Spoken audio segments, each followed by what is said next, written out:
On va parler un peu du clergé séculier, qui devait prêter serment à la Constitution de la France, donc en 1791. Certains l'ont fait, d'autres non. Le curé Vaillant fait partie des prêtres assermentés. Donc le curé Vaillant, c'était le curé de Saint-Pierre.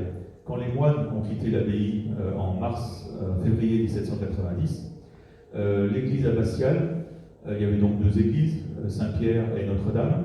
L'église Notre-Dame, elle était pour les paroissiens de Vierzon-les-Villages et de Saint-Hilaire-de-Cour, et l'église abbatiale, Saint-Pierre, était donc l'église paroissiale pour les habitants de Vierzon-Ville.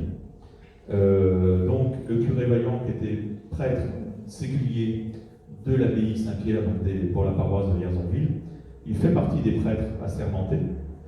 Il est curé de Saint-Pierre au moment de l'émeute dite de Sainte-Perpétue. Donc on est en octobre 1792. En octobre 1792, la Convention a décidé, j'ai encore oublié les images, voilà le mouvement des Capucins, tel qu'il était, en 1612.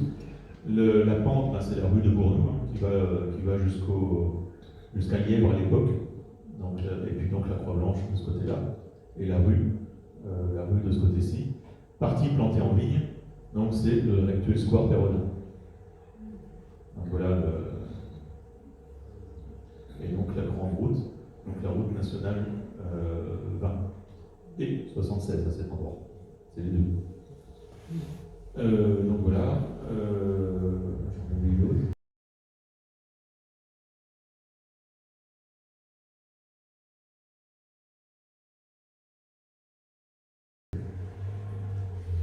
Oui, voilà, le curé promet, je promets d'être fidèle à la Constitution. Donc voilà ce qui se passe ça apparaît dans le conseil municipal.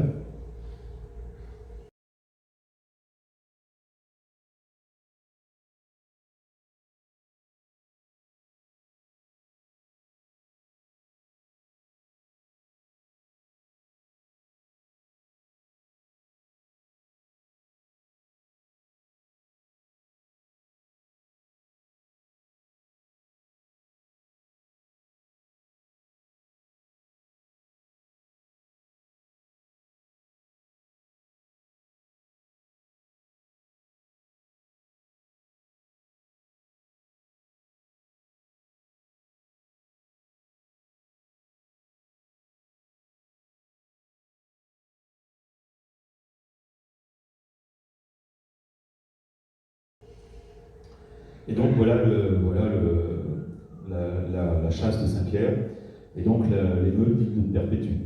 Donc la Convention a décidé la réquisition des biens précieux des églises, et Vaillant fait appel aux Vierzonais, qui viennent des communes et du district, qui viennent.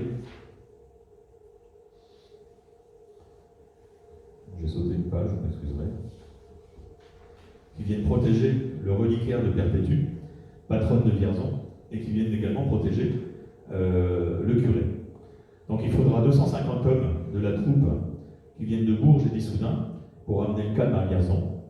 Et le conseil municipal n'exécutera les ordres de la Convention que 2 mois plus tard, lorsque les choses se seront calmées. Alors, la Convention récupérera les effets d'or et d'argent, mais le reliquaire de Perpétue est toujours à Vierzon. Enfin, d'autres prêtres sont purement et simplement défroqués, donc toujours avec le système de l'assermentation. Donc il y a par exemple l'histoire du curé Vaillant, puis il y en a un autre prêtre, un autre exemple que je vous donne. C'est l'exemple de Félix Kia, qui est vicaire de Notre-Dame. Donc il deviendra administrateur du district de Vierzon, installé par la Bouvrie, et il se mariera à une dame Leguet, elle-même ancienne nonne, et Félix Kia aura un fils, Félix Kia, qui sera 48 arts, et puis auteur dramatique, et le communard que l'on connaît. Donc, en 1792, octobre 1792, les 39 paroisses du district de Vierzon ne comptent plus que 11 prêtres, tous assermentés, et entre-temps, les réfractaires et insoumis ont été condamnés à Cayenne. Vaillant mourra, après avoir été déporté à Cayenne, mourra prêtre créole, entre guillemets, prêtre créole, en 1830.